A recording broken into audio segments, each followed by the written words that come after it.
1800 hours, Pakistan Standard Time. Assalamu alaikum. This is Radio Pakistan, the news read by Ali Ahmed.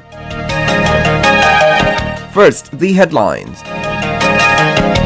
Prime Minister has reiterated Pakistan's commitment to further strengthen relations with China in the spheres of politics, trade and economy.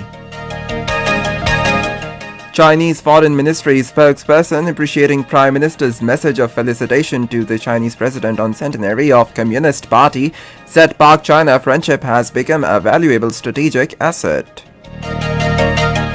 Army Chief and Pakistan's permanent representative to the United Nations at a meeting in Rawalpindi today discussed matters of mutual interests, regional security situation including Afghanistan, reconciliation process and Kashmir dispute. Foreign Office spokesperson says Pakistan will continue to play a constructive role in the Afghan peace process. In Indian illegally occupied Jammu and Kashmir, all parties Hurriyat Conference has urged the United Nations and the world community to play their role in putting an immediate halt to the Indian barbarism in the territory. U.S. House of Representatives voted by 222 to 190 to investigate the deadly assault on Capitol Hill on January 6 this year. And now, the news in detail. Prime Minister Imran Khan has reiterated Pakistan's commitment to further strengthen relations with China in the spheres of politics, trade and economy. In an interview with the Chinese media in Islamabad today, the Prime Minister categorically said that if pressure is put on Pakistan to change its relations or downgrade its ties with China, it would not happen. He said a high-level committee has been constituted to monitor progress on China-Pakistan economic corridor projects and make sure no impediment come in their way. The Prime Minister said Pakistan hopes to attract the Chinese industries in the special economic zones being established under the second phase of the CPEC.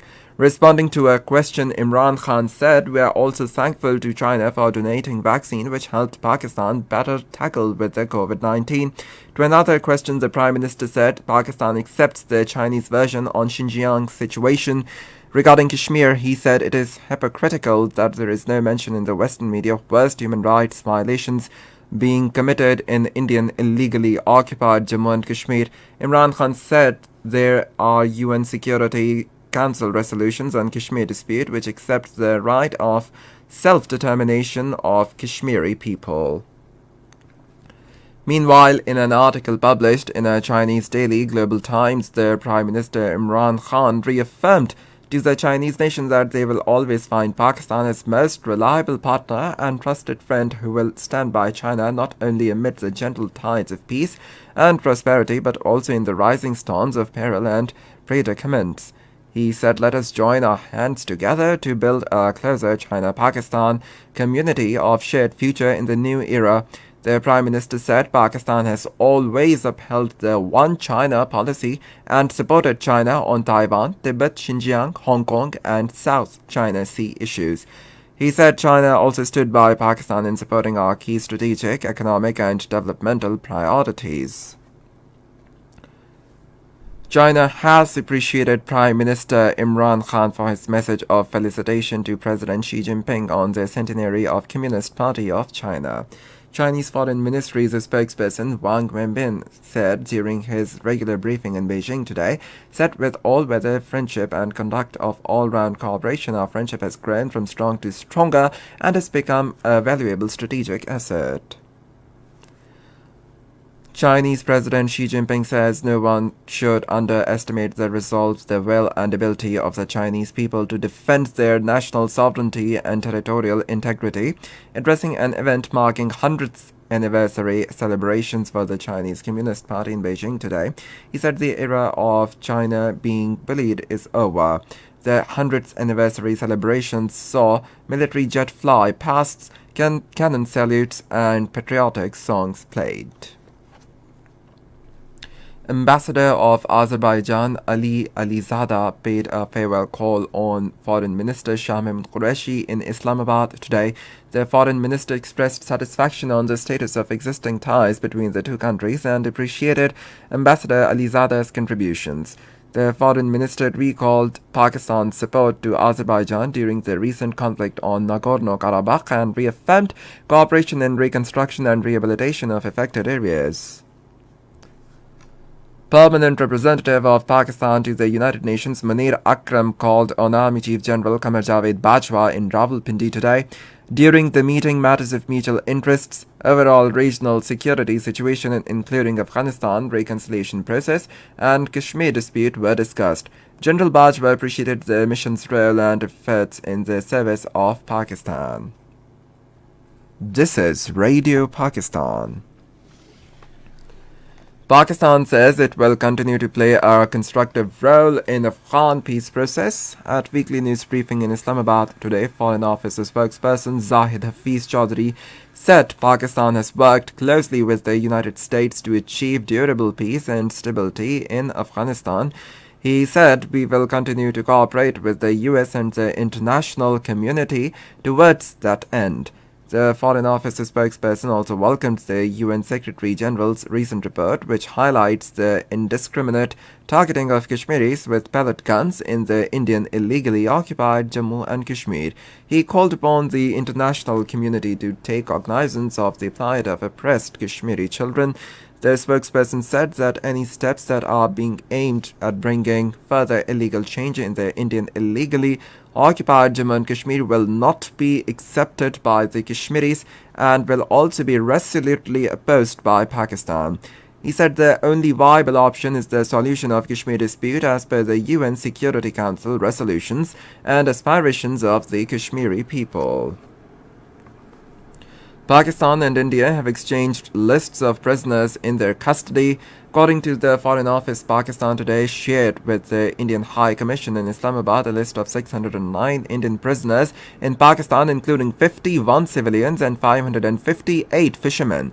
The step is consistent with the agreement on consular access between Pakistan and India, signed on 21st May 2008, under which both countries are required to exchange lists of prisoners in each other's custody twice a year on 1st of January and 1st of July, respectively. The Indian government also simultaneously shared the list of 345 Pakistani prisoners in India, including 271 civilians and 74 fishermen, with the High Commission for Pakistan in New Delhi. In Indian illegally occupied Jammu and Kashmir, the all-parties Hurriyat Conference, condemning the recent killing spree at the hands of Indian forces, has urged the United Nations and the world community to play their role in putting an immediate halt to the Indian barbarism in the territory. All Parties Hurriyat Conference Working Vice Chairman Ghulam Ahmad Gulzar, in a statement issued in Srinagar, said that the subjugated Kashmiris have been left at the mercy of over 1 million Indian occupation forces to let loose a reign of terror in the occupied territory. He paid rich tributes to the martyrs of Kulgan, Srinagar and other martyrs and deplored the congregational funeral prayers were prohibited. Chairman of Jammu and Kashmir Mass Movement Maulvi Bashir Ahmed Irfani, in a statement, said that frustrated by the Kashmiris' struggle for right to the self-determination, India has resorted to its brutal military might to force people into submission. The U.S. House of Representatives has voted to investigate the deadly Capitol Hill insurrection of 6th of January this year. Only 2 Republicans joined Democrats in 222-190 vote to create the panel, which House Speaker Nancy Pelosi said will report on conclusions and recommendations for preventing any future assault. Speaker Pelosi and others had described the attack on the citadel of American democracy by supporters of then-President Donald Trump as a day of darkness for the nation. In Canada, nearly 500 people have died in westernmost province during the last 5 days as record-breaking temperatures raise serious concerns for vulnerable groups, including the elderly people. And finally, the weather report. Rain with thunderstorm is expected in upper and central Punjab, upper Khyber Pakhtunkhwa, Kashmir, Gilgit-Baltistan and Pothohar region during the next 12 hours, while hot and dry weather is likely to prevail over other parts, while very hot in plain areas of the country.